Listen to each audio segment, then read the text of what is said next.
Recapitular así rapidito lo que hemos visto anteriormente, ¿ya? Dijimos que las enzimas eran macromoléculas, estructuras grandes.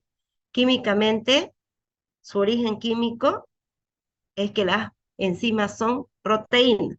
Se diferencian de las otras proteínas, que solo las denominamos proteínas, porque las enzimas tienen un lugar específico, que no es más que restos de aminoácidos, o estructura, la estructura de la cual está constituida las enzimas, que son los aminoácidos.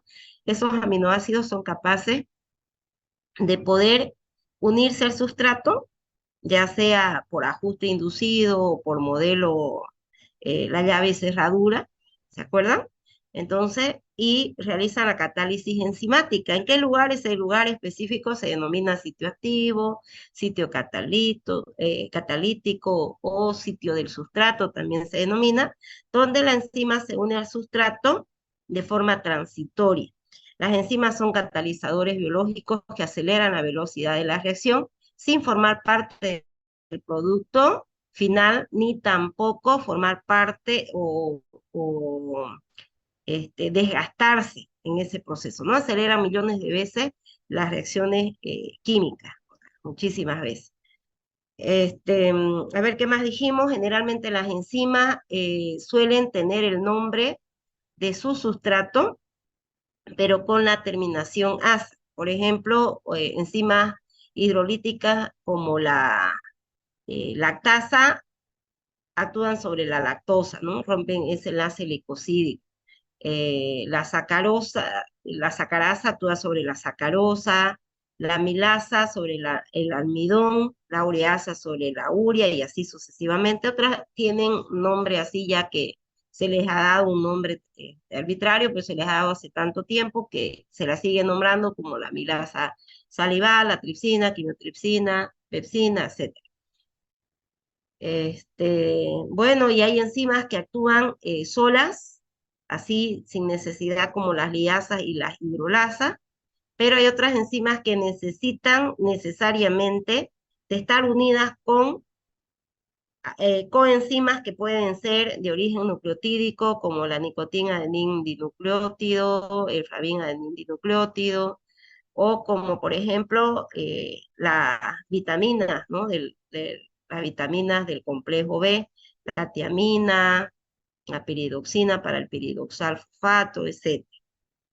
Y hay otras que necesitan sí o sí de metales o iones metálicos, ¿no? La catalasa necesita hierro, la glutatión peroxidasa necesita sí o sí selenio y así sucesivamente, ¿ya?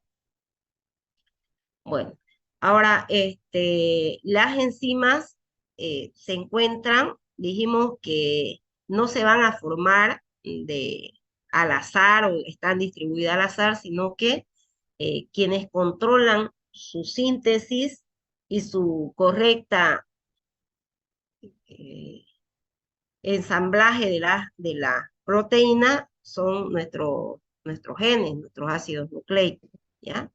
Y generalmente la distribución de las enzimas es al interior de nuestras células. Entonces, en las células las enzimas se pueden encontrar ya sea en el citoplasma o pueden estar fijadas en determinadas organelas. Se puede estar al interior del citoplasma. Por ejemplo, hay muchas enzimas que están en la membrana interna de la mitocondria, ¿ya? Entonces, pero la mayoría son intracelulares. Como les decía, no están distribuidas al azar, y hay enzimas que pueden estar asociadas inclusive al núcleo y estas enzimas participan en el mantenimiento, la renovación y la utilización del aparato genético.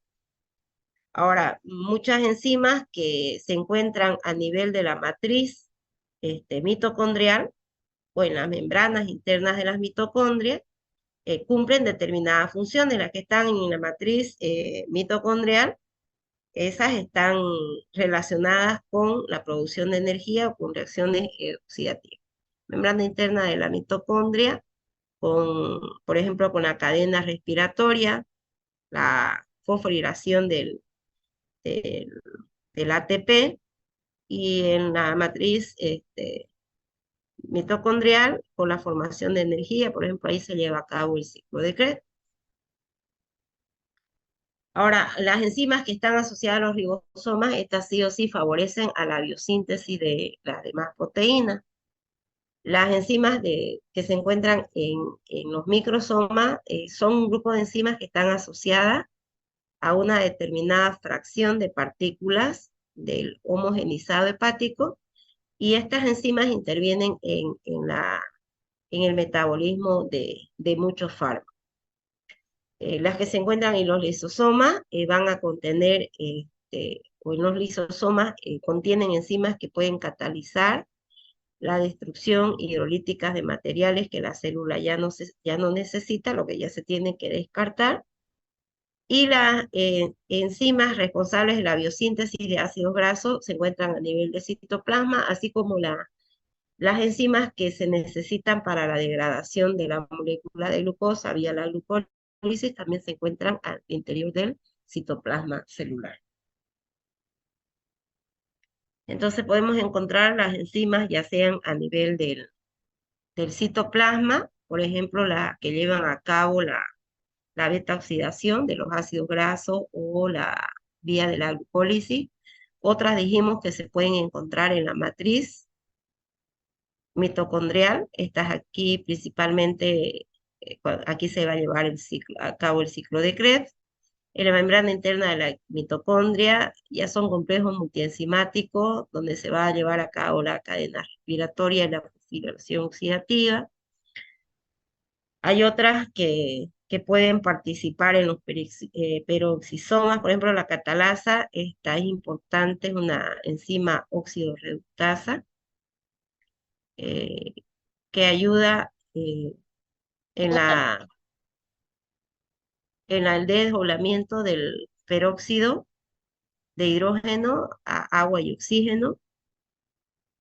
Las que se encuentran, dijimos, en los ribosomas en la síntesis de proteínas. Entonces, pero la mayoría su localización intracelular.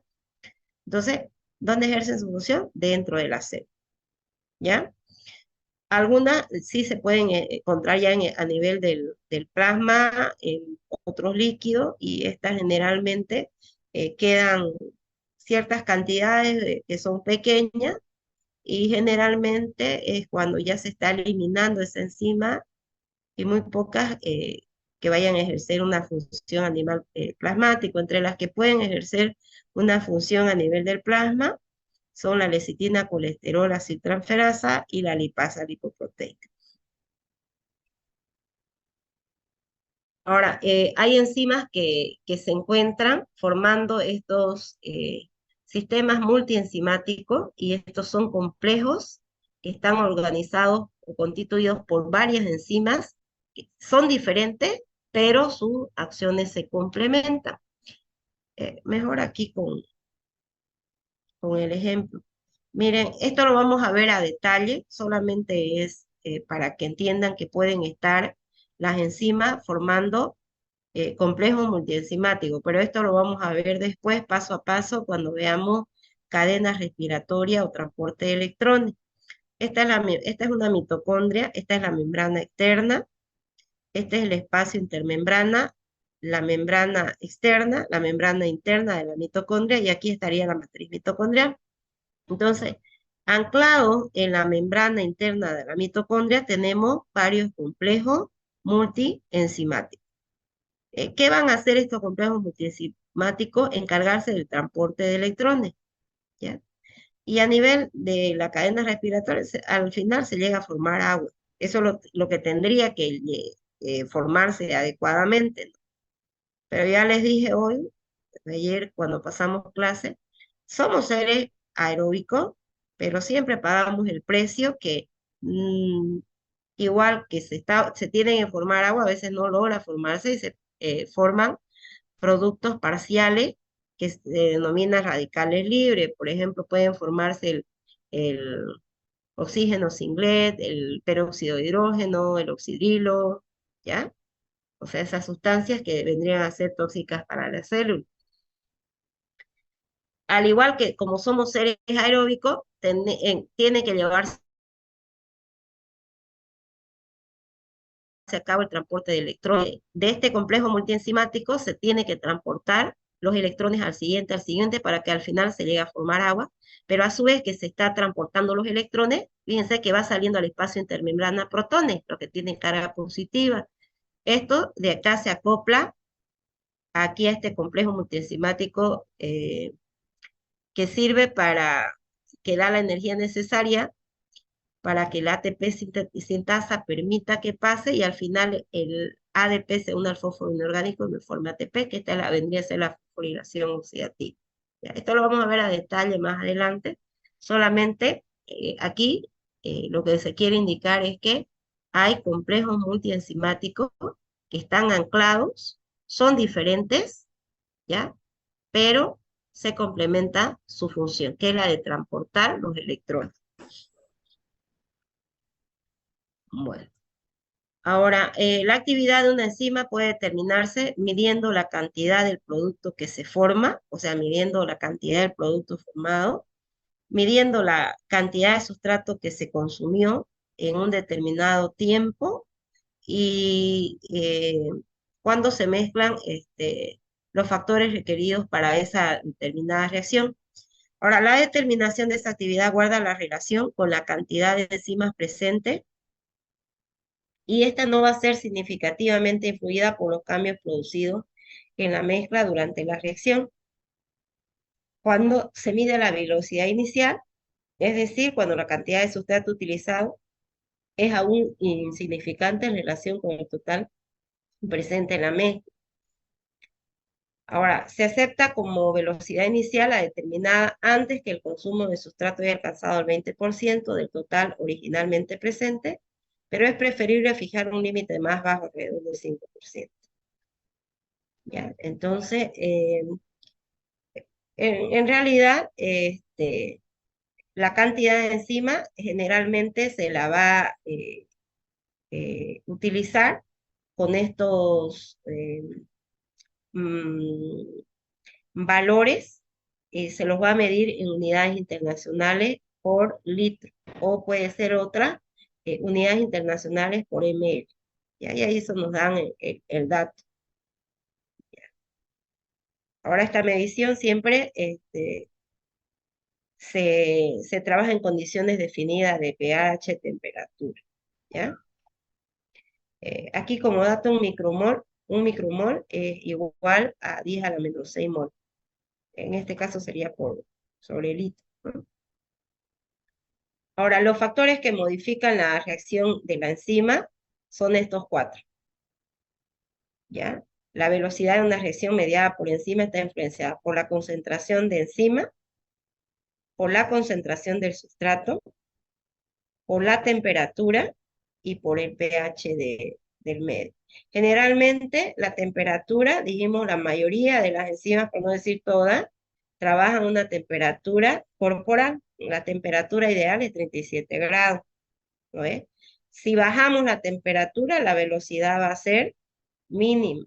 Si aumentamos la temperatura, no nos olvidemos que las enzimas son proteínas, entonces se pueden desnaturalizar, por lo tanto ya no ejercen su función. Ahora el pH va a depender de las enzimas, pero la mayoría trabajan pH de 7.35 a 7.45. Hay enzimas que trabajan un pH bien ácido, ¿eh? Por ejemplo, la tripsina, ¿no? O el tricinógeno, que es un simógeno que necesita ácido clorhídrico para transformarse en la enzima activa, que es la tripsina. Esa necesita pH ácido. Hay otras alcalinas, ¿no? La fosfatasa alcalina, por ejemplo, pero la mayoría necesita un pH de la sangre que es ligeramente alcalino, ¿no? Entre 7.35 a 7.45. ¿Ya? Entonces esto lo vamos a pasar y nos vamos a ir directamente, miren, a la temperatura. Entonces, si aquí, miren, la temperatura entre 0 a 70, la máxima estaría aquí, ¿no? Aquí, al medio, en 37, esa es la máxima. La máxima actividad de la enzima es a esa temperatura. Después, mire, va descendiendo, va descendiendo. Se desnaturaliza entonces, ¿ya? Ahora el pH lo mismo, ¿no? Si medimos en la escala del pH de 0 a 14, el pH óptimo para la mayoría de las enzimas está a 7,35, 7,45, 7,4 como término medio, ¿no? Entre 6 a 8. Lo ideal, 7,4. Ahora, por debajo de estos valores no hay mucha actividad, por encima también baja, ¿ya? Exceptuando algunas, ¿no? Algunas como la fosfatasa ácida, que necesita este, un pH alrededor de 5, en cambio la fosfatasa alcalina un pH de 9,5, y hay otras del jugo gástrico, como dijimos, que necesitan un pH de 1,5, ¿ya? Entonces, pH extremos lo que van a hacer es provocar también la desnaturalización de la molécula enzimática y por lo tanto su inactivación. Ahora, las enzimas pueden ser inhibidas, ¿ya? Inhibidas por agente químico, no solamente por pH o por temperatura, sino también pueden ser inhibidas por agentes químicos. Entonces, los inhibidores enzimáticos son agentes químicos que inhiben la acción catalítica de las enzimas. Algunos de ellos estos inhibidores pueden ejercer su acción uniéndose a sitios o grupos funcionales esenciales de la molécula de la enzima. O sea, al sitio catalítico, ahí va y se une. Entonces, si el sitio activo, el sitio catalítico, ya está ocupado por el inhibidor, ya no puede venir el sustrato a unirse a la enzima. Entonces ahí la inhibe, ¿ya? Otros en otro lugar, otro sitio, alostérico sería, ¿ya? Pero igual que eso evitaría que el sustrato se una a la enzima. Los inhibidores pueden ser reversibles o pueden ser irreversibles. Los inhibidores irreversibles también se denominan, pueden ser denominados inhibidores suicidas, ¿ya? Porque prácticamente la molécula de la enzima no tiene ya acción catalítica, ¿ya? Entonces es permanente el cambio, ¿ya? Entre esos inhibidores irreversibles tenemos los venenos organofosforados, utilizados como insecticida. Estas van a producir una inhibición irreversible de la acetilcolinesterasa, y esto evita ese descanso, pues que tiene la acetilcolina, ¿no? Es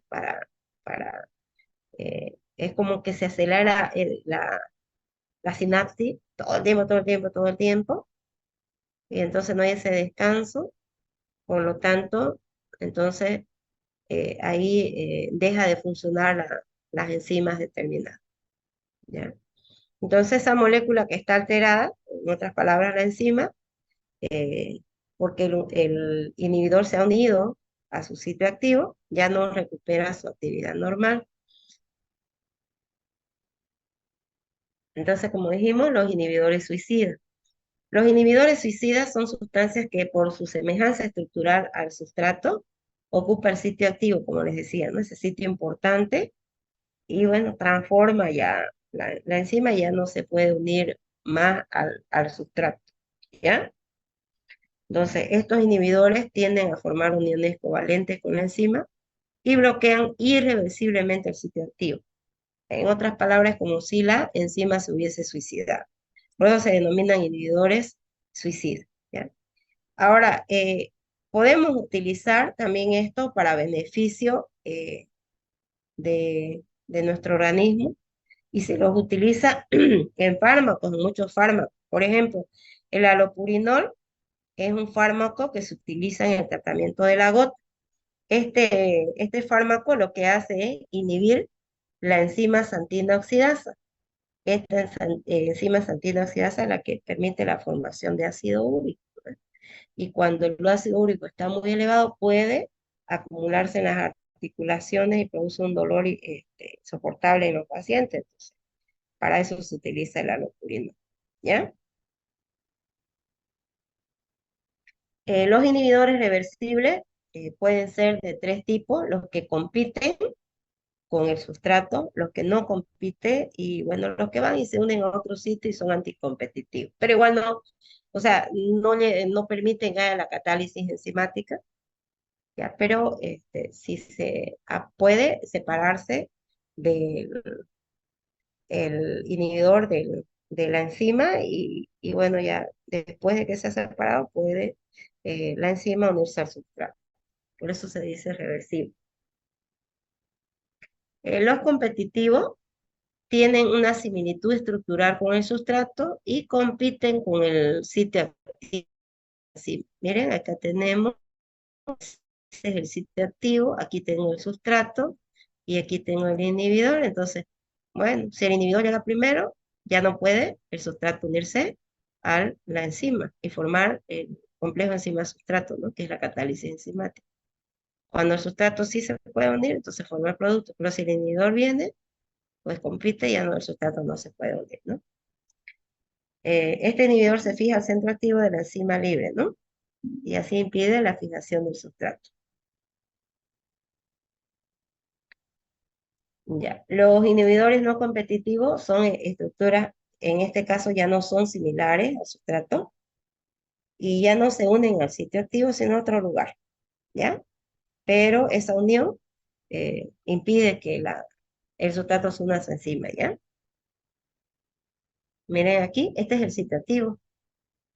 Este es un sitio diferente, un sitio alostérico, pero en ese sitio se une el inhibidor a la enzima. Cuando esto está así, unido, pues el sustrato no puede. Pero si este se separa, ahí sí ya se puede unir el sustrato a la enzima y formar el complejo enzima-sustrato o catálisis enzimática. Los inhibidores anticompetitivos también son denominados acompetitivos. El anticompetitivo se fija únicamente no al sitio activo ni otro sitio, sino al complejo que se forma enzima sustrato, una vez ya se ha dado esto, ¿ya? Y así impide la acción catalítica, ¿ya? En el competitivo están compitiendo por el sitio activo. En el no competitivo va y se fija a otro lugar, sitio alostérico. Y en el anticompetitivo no es por el sitio activo, sino una vez se da el complejo, se forma el complejo enzima sustrato, ahí se fija, ¿ya? Y evita la acción catalítica. Miren aquí unos efectos clínicos de los inhibidores y se utiliza clínicamente, pues, ¿no? Como algunas drogas o fármacos que tienen uso terapéutico. Por ejemplo, la lovastatina se utiliza en el tratamiento de la hipercolesterolemia familiar.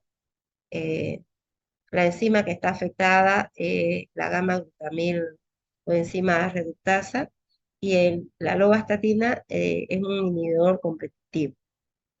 Miren aquí otro, el metotrexate, el uso terapéutico es en el cáncer y actúa sobre la dihidrofolato reductasa y un inhibidor competitivo.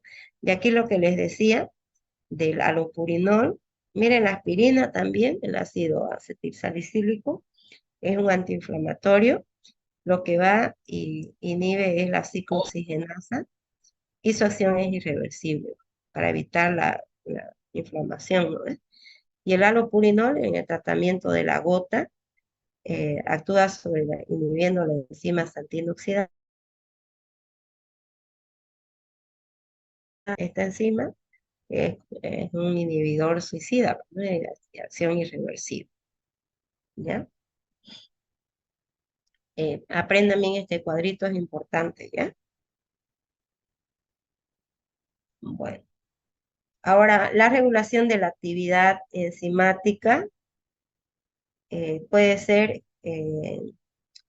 regulada por enzimas alostéricas, reguladas por modificación covalente. Alo viene de otro estereositio, otro sitio, diferente al sitio activo, ¿ya? Entonces, pueden ser moléculas que se unen a otro sitio diferente al sitio activo, ¿ya? Miren, este regulador se une a sitio diferente este va a ser el sitio activo, diferente para regular a la enzima.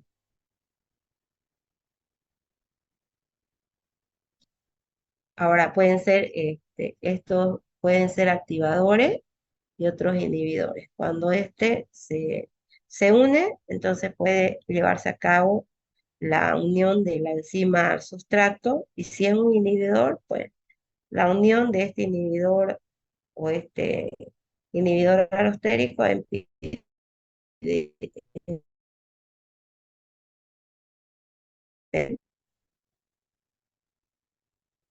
y puede, bueno, modificarse covalentemente, ya dependiendo también mucho de los grupos que vayan a, por ejemplo, en este caso hay un grupo fosfato,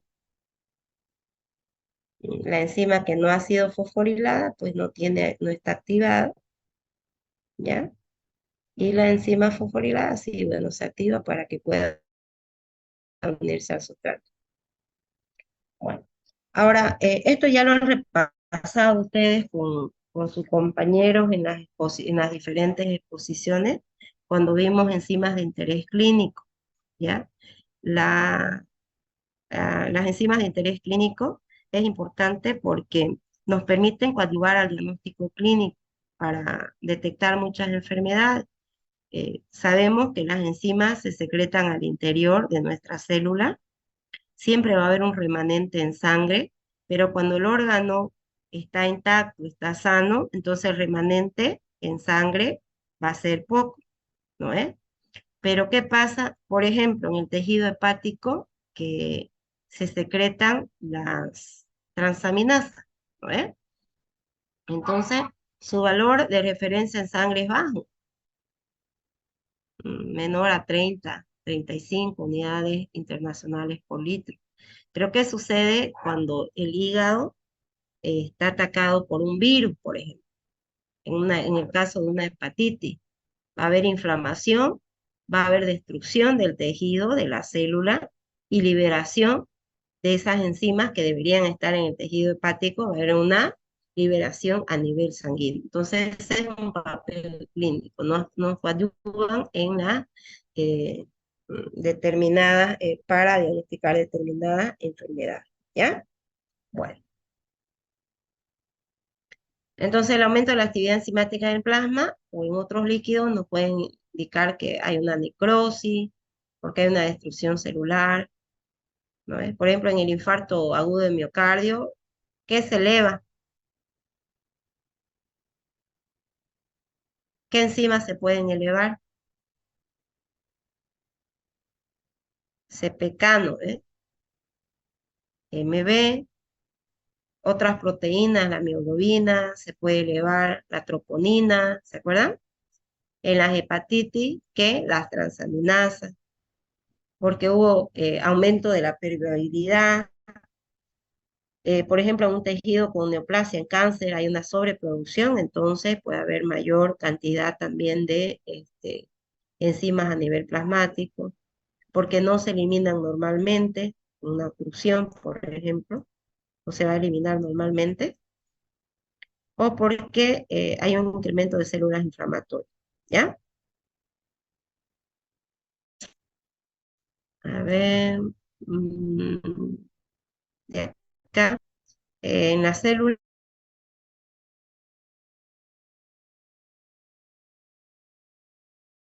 las enzimas a diferentes organelas, ¿no? Como las mitocondrias. Hay otras enzimas que son 100% plasmales, eh, que, que, y van a cumplir su función en los determinados órganos, pero pueden, eh, va a haber siempre un remanente en sangre, ¿no? Pero su función es a nivel del citoplasma, ¿ya? Por ejemplo, el lactato de hidrogenasa dentro del citosolo citoplasma. Otras en organela, ¿ya? Otras en citoplasma, otras dentro de la mitocondria, etcétera, ¿ya? Bueno, esto es lo que ya les dije anteriormente. Y bueno, hay enzimas que son diferentes, ¿ya? Tienen características físicas, químicas distintas, pero que su función es la misma, ¿ya? Entonces, por lo tanto, pueden ser secretadas en diferentes órganos. ¿No ves? ¿Se acuerdan de, otra vez volviendo al ejemplo, CPK, MB, CPK que se secreta en el corazón, otra en el cerebro, otra en el músculo cardíaco, ¿no ves? ¿Sí? Bueno, a ver, de acá, ya. Podemos denominar heteroenzimas, enzimas de función semejante, ¿ya? La lactato deshidrogenasa del hombre y después son similares o tienen una función semejante con diferencias entre ellas, pero su acción es su función es semejante.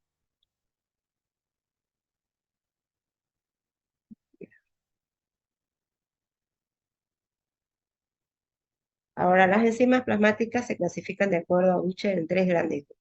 Enzimas plasmoespecíficas, enzimas secretadas o exocitoenzimas y enzimas celulares o endocitoenzimas.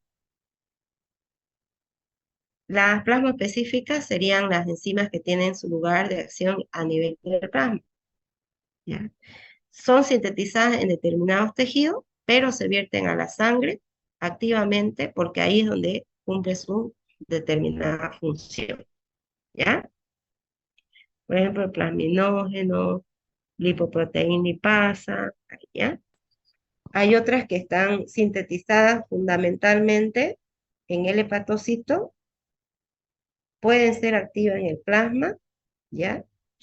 Pero ahí nos indica cuando ya se eleva demasiado en grandes cantidades, que algo está mal, que algo ha pasado, ¿ya?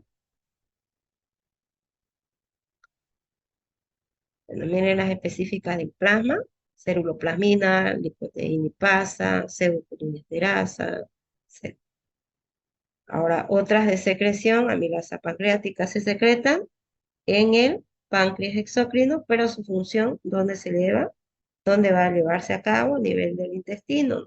Donde se necesita para la hidrólisis del almidón, romper enlaces glicosídicos alfa 4, ¿ya? Ya sí.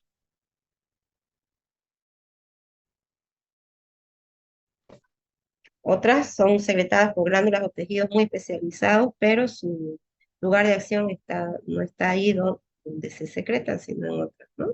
El ejemplo de la amilasa pancreática, que es secretada en el páncreas exócrino, pero junto con el jugo gástrico llega a nivel de la segunda porción del duodeno y ahí ejerce su función, ¿no? Ya. Y bueno, y otras que se sintetizan al interior de la célula, pero su acción es al interior de la célula, no en el citoplasma. No hay varias de ellas. Ahora, ¿qué me indica cuando hay un aumento exagerado en el plasma sanguíneo?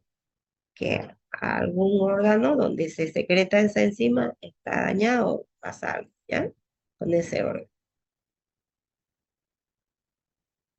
Bueno, vamos a hacer el ejemplo de esas enzimas. Eh, Voy a ir escribiendo una por una, ¿ya? Y acá, esto ya lo terminan de leer ustedes. Mm, Aquí, ¿ya? Entonces, las que tienen interés clínico en medicina, no, como les decía, son indispensables en el diagnóstico clínico porque la alteración de la actividad enzimática está asociada a un estado patológico, ¿ya? Entonces, son enzimas que se secretan en un determinado órgano al interior de la célula, tienen que cumplir una determinada función. Por ejemplo, la lactato deshidrogenasa que hoy vimos es una enzima oxidorreductasa, ¿no es? Que lo que hacía era que el lactato lo oxidaba a piruvato y esos hidrógenos que sustrae del lactato lo pasa al NAD y el NAD queda reducido. No sé si se acuerdan, hoy pasé, el miércoles pasé con el F y ayer pasé con el grupo A. Cuando se encuentra elevada, entonces me está indicando que algún órgano está fallando, ¿no? ¿Ok? Bueno, hay isoenzimas, ¿no? Que tienen la misma estructura, perdón, tienen la misma función biológica, pero su estructura es diferente, pero su acción es la misma. Entonces son secretadas en diferentes tejidos, pero su acción es la misma, ¿ya? Bueno, ahora podemos clasificar las enzimas en función del tejido donde son secretadas, el compartimiento celular donde actúan y en el momento concreto del desarrollo del individuo que se forma, ¿ya? Por ejemplo, el lactato de hidrogenasa presenta 5 isoenzimas dis- o- son diferentes estructuralmente, pero su acción es la misma.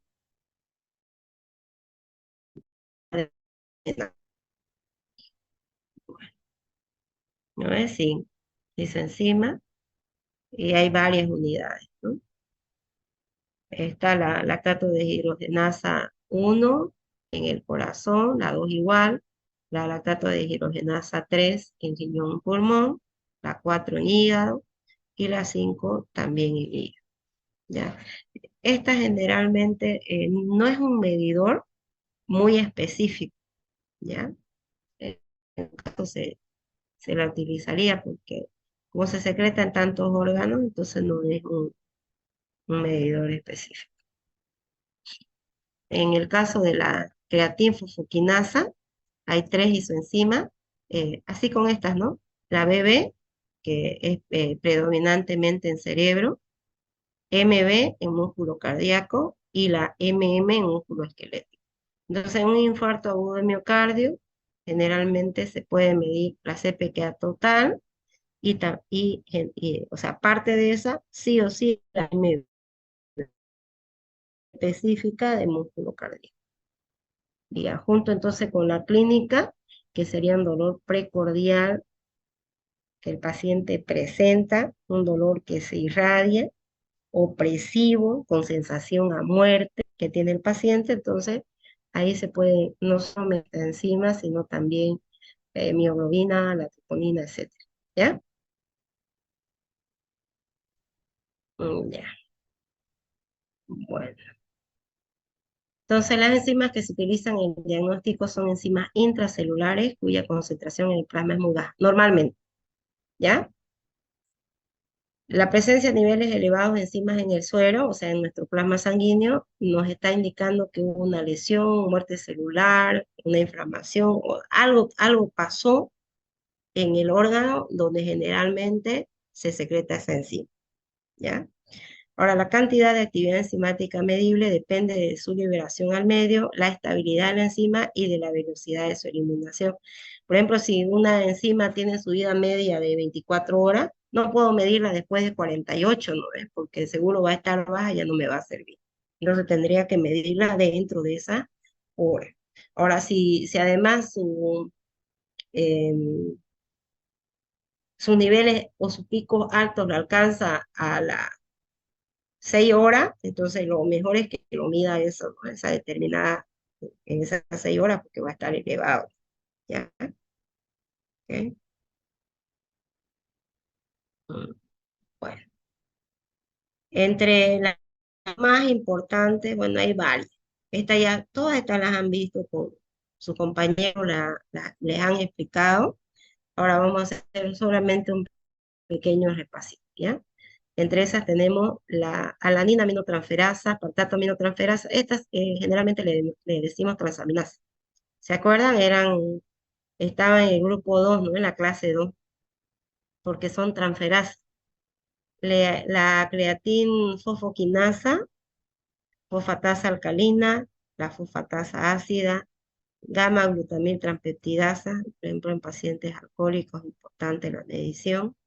Amilasa pancreática, lipasa pancreática, ¿ya? Lactato de hidrogenasa también, ¿ya?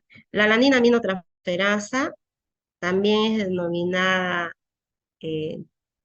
GPT o TGP, es lo mismo, se denomina transaminasa glutámico pirúvica.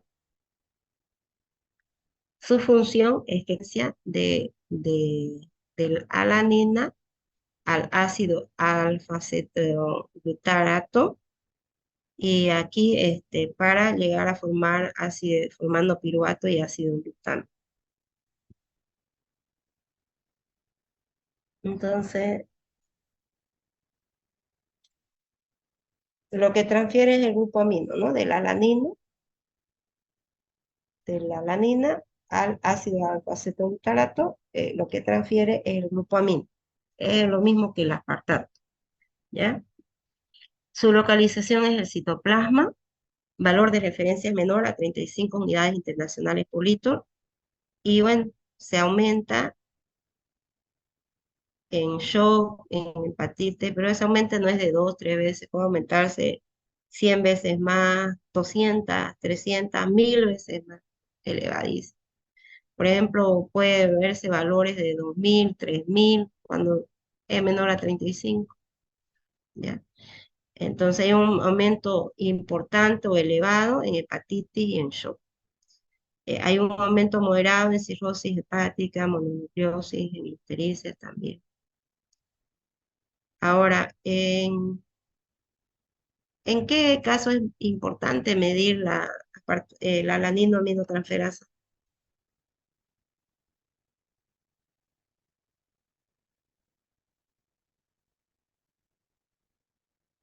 En un daño hepático como tal y junto con la fosfatasa alcalina o en obstrucción.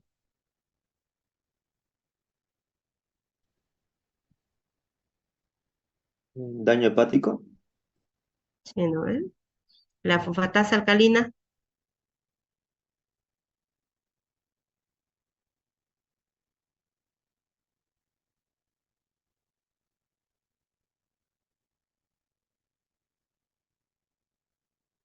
en obstrucciones, ¿no es? ¿Sí? Ok.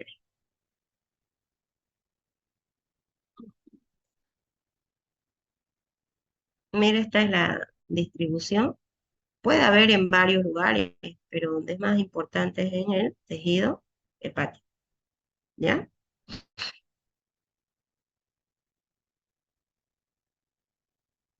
No ves en ictericia. No, aquí es una de las donde se nota bastante, ¿no? No solamente miren en la parte de la cara, sino en la conjuntiva donde más me está indicando que hay un daño hepático. Por eso hay un aumento. Aquí conjunto con, con el incremento de la enzima, de seguro que va a estar aumentado la, la bilirrubina, ¿no? Pero bueno, la bilirrubina no es un pigmento, no es una enzima, así que, pero acá también se tiene que medir la enzima. La hepatitis, esta se eleva bastante.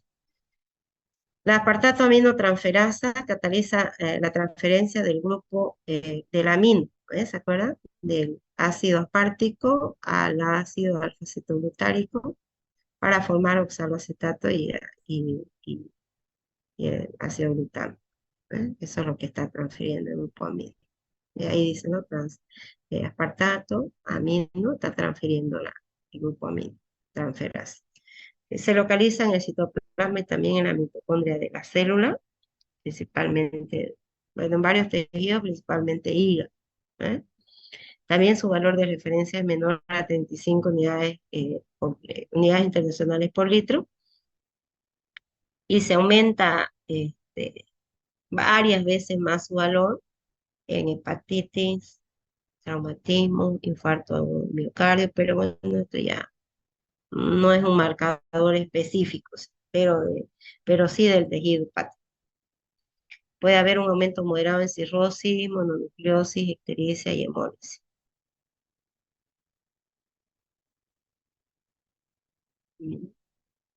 Entonces, cuando ya hay una destrucción, la cirrosis no solo es por alcoholismo, eh, un hígado graso puede llevar a una cirrosis hepática. ¿Ya? La creatinfosfoquinasa o la creatinsinasa esta enzima es importante para la contracción muscular y su acción es que transfiere el fosfato de la fosfocreatina al ADP para formar ATP. Esa es su función. Entonces, una sintetasa, ¿no? Porque sí o sí lo que necesita se va a formar ATP. ¿Ya? Su localización se encuentra en el citoplasma y mitocondria de varios, de varios tejidos, pero nosotros la utilizamos, la medimos más para el infarto agudo del miocardio. Y esta es la isoenzima, la MB. ¿Ya? Entonces, hay dos valores. La CPK total, que esa tiene que ser menor a 150 unidades internacionales litro, y la CPK, esta fracción, CPK2 o MB. Esta tiene que ser menor o igual a 25 unidades internacionales por litro. Se aumenta en infarto agudo de miocardio, ese es un aumento importante, principalmente de esta fracción, ¿no? CPK-MB, y hay un aumento moderado en otro tipo de enfermedades musculares, distrofia muscular, en el ACV, en el accidente cerebrovascular, ¿no? ¿No? Esquelético, cerebro, miocardio, y esta sería la fracción MB. Es los tres lugares donde más se sintetiza. Entonces, eh, puede ser en una, primero la formación de un trombo evita el flujo, la llegada de sangre, la isquemia, no llega, ¿no? Sangre. Después, posterior necrosis y luego el infarto, ¿no? Ya con la clínica. Aquí lo que está mostrando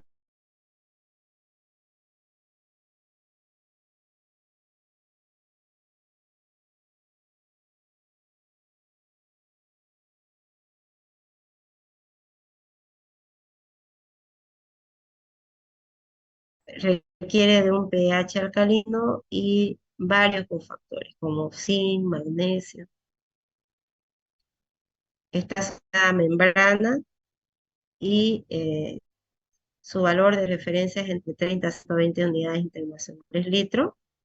Se aumenta un aumento importante en ictericia, ¿se acuerdan que le dije? En obstrucciones, ¿no? Ictericias obstructivas, colelitiasis, coledocolitiasis, plasia, etc.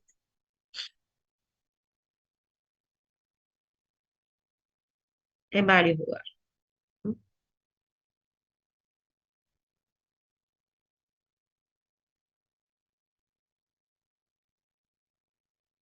Por ejemplo, en obstrucciones, ¿no?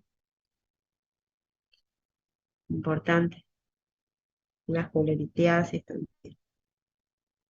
Claro que tiene que haber una clínica, ¿no? Determinada.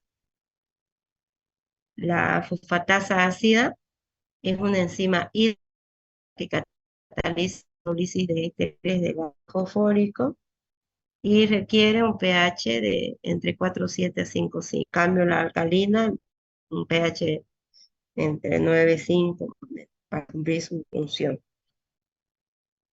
La fosfatasa ácida se puede encontrar en casi todos los tejidos del organismo, ¿ya? Eh, pero importante el nivel de la próstata, ¿ya? Entonces ahí la fosfatasa ácida prostática. Este es un auxiliar valioso, muy valioso en el diagnóstico precoz de cáncer de próstata o de la hiperplasia prostática benigna también, ¿ya? Los valores de referencia de la total, la fosfatasa ácida total menor a 9 unidades internacionales litro y de la fosfatasa ácida prostática menor a 3,5. Se aumenta de forma importante la fosfatasa ácida total en algunas enfermedades hematológicas como leucemia, trombocitopenia idiopática, enfermedad de Payet, carcinoma, etc. Y la fosfatasa ácida prostática, está en cáncer prostático, esta, ¿no? Que es más común la hipertrofia prostática benigna en los varones. ¿No? más en la próstata que en otros lugares donde se encuentra. Aquí, bueno, muestra una hiperplasia de la glándula prostática, ¿no? Obstruye la uretra y no deja el paso de la orina. Entonces el paciente no puede orinar adecuadamente, a veces hay orina hasta con sangre, disminuye dolor, bastante. La lactato deshidrogenasa es una enzima, como les decía, oxidorreductasa que cataliza la reacción redox, donde el lactato es oxidado a piruvato y esos hidrógenos que la enzima saca del lactato los capta el lactato, quedan a reducir. Se localiza en el citoplasma y hay 5 isoenzimas, bueno, inclusive hasta 6 en testículo e hígado, pero más conocidas son estas 5 y no son marcadores específicos porque en realidad funciona en todos varios lugares, ¿ya? No, ese es inespecífico, ¿no? Son varios.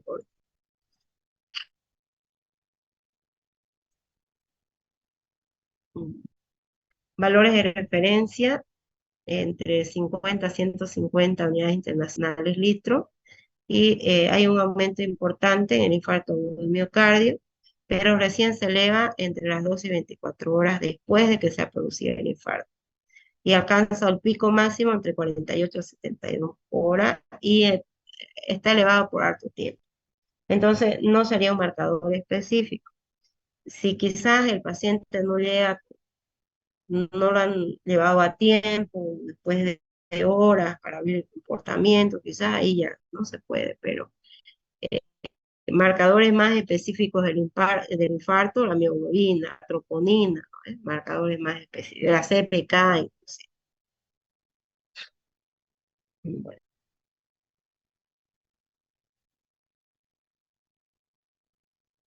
bueno, entonces, en el líquido cefalorraquídeo puede aumentar marcadamente su valor cuando hay una meningitis bacteriana de la lactato de hidrogenasa. ¿Mm? Es que en varios órganos se secreta. Un marcador de meningitis, ¿no?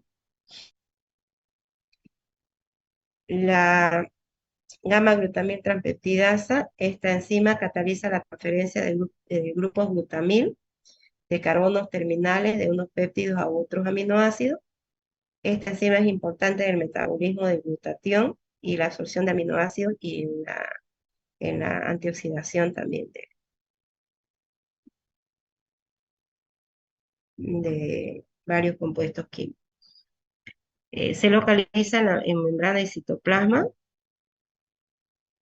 Su aumento es importante en hepatitis de tipo viral, obstrucción biliar, metastasis hepática, y como les decía, en enfermedad cólica, ¿no? Esto es lo que más se solicita, la gamma-glutamina transferidasa. Alcoholismo, mononucleosis infecciosa. La amilasa junto con la lipasa son marcadores de una pancreatitis aguda, ambas, ¿ya? Juntas. La enzima es producida en el páncreas exócrino, también la tialina amilasa salival en las glándulas salivales, y ambas lo que hacen es romper enlaces glicosídicos algunos, ¿no? Del almidón, del glucógeno.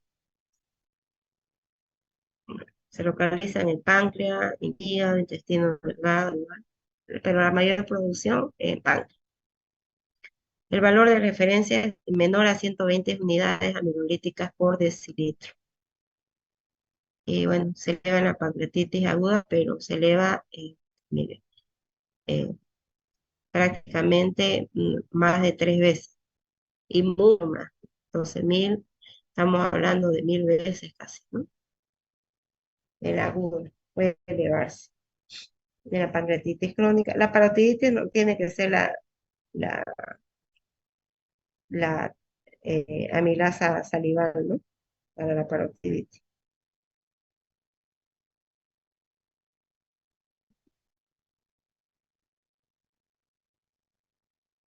Entonces, primero, no se olviden, tienen que haber los signos y síntomas clínicos del paciente. Característica es un dolor que no lo deja tener una posición adecuada al paciente. El paciente tiene una cara álgida, con dolor, no puede, no hay una posición que lo haga sentir calma al paciente, ¿ya? Y ese dolor se irradia en mi cinturón, como si fuera un cinturón hacia atrás, ¿ya? Es un dolor que no lo deja tener una posición. De transpirar, paciente, tener náusea, bueno, ¿ya? El, puede iniciar en epigastrio si irradia en mi cinturón, puede haber náuseas, vómito, un dolor, un dolor muy agudo, ¿ya? La lipasa cancerulasa, ¿se acuerda? Está en la clasificación 3, escinden de los triacilgliceroles, y entonces de los lípidos, en otras palabras, ¿no? Ahora, la determinación de la lipasa junto con la amilasa es útil para el diagnóstico y tratamiento de patologías del páncreas. Esa la pancreatitis aguda, obstrucción del conducto pancreático, etc. Está igual que la amilasa se produce en el páncreas exócrino y en pequeñas cantidades en las glándulas salivales, y fosas gástricas, intestinales y pulmonares. Su valor de referencia entre 13 a 60 unidades internacionales por litro y se aumenta de forma importante en la pancreatitis aguda, en obstrucción del conducto pancreático. Se aumenta moderadamente en pancreatitis crónica. Entonces, mejor, si en una pancreatitis aguda se solicitan ambas enzimas. Y además hay una radiografía de abdomen, ¿no? Bueno, aquí, bueno, la parte clínica, ¿no? Pero el dolor, ¿no? Un dolor irradiado en mi cinturón. Hasta ahí hemos visto las principales enzimas de interés clínico. Ustedes pueden complementarlo con lo que han avanzado en práctica, las exposiciones, tanto eh, aquí pueden verlo en enzimas de interés clínico general, que han visto todas las que yo les estoy mostrando, enzimas del perfil cardíaco, hepático también, ahí ya complemento. No sé si tienen dudas para que me pregunten. Mucho. ¿Mm? El siguiente viernes, la siguiente semana, no solo viernes, ¿no?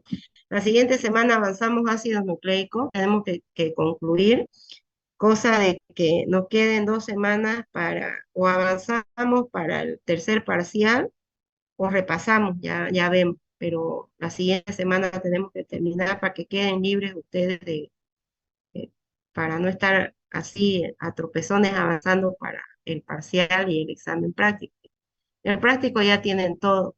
Para el parcial solo nos faltaría un tema que es ácido nucleico. Es un tema más corto, mucho más corto que este, así que en una clase se puede terminar si es que avanzó rápido. En caso que no, pues tenemos el viernes también en la noche para concluir el tema y ya podemos tener las otras 2 semanas antes del parcial para poder repasar, ¿no? Ya hablamos en clases presenciales, entonces. ¿Está bien? Bueno, si no hay preguntas, se cuidan, que tengan buenas noches, buen fin de semana, pónganse a estudiar, señorita, por favor, ¿ya? No dejen para el final todo que se va acumulando, ¿ya? Doctora, Hasta luego. Sí, el grupo dígame, hemoglobina del libro de Botero lo estudiamos. ¿cuál? ¿La hemoglobina y el colágeno? Ah, del Botero lo estudiamos. Botero es pero para parasitología. Antonio Blanco, que me confundo. Sí, sí, de Antonio Blanco, está bien, Ya, doctora, gracias, esa era mi duda. ya. Ya, ya. Bueno, hasta luego, se cuidan. Hasta luego, hasta Hasta luego, luego. doctora, se cuida.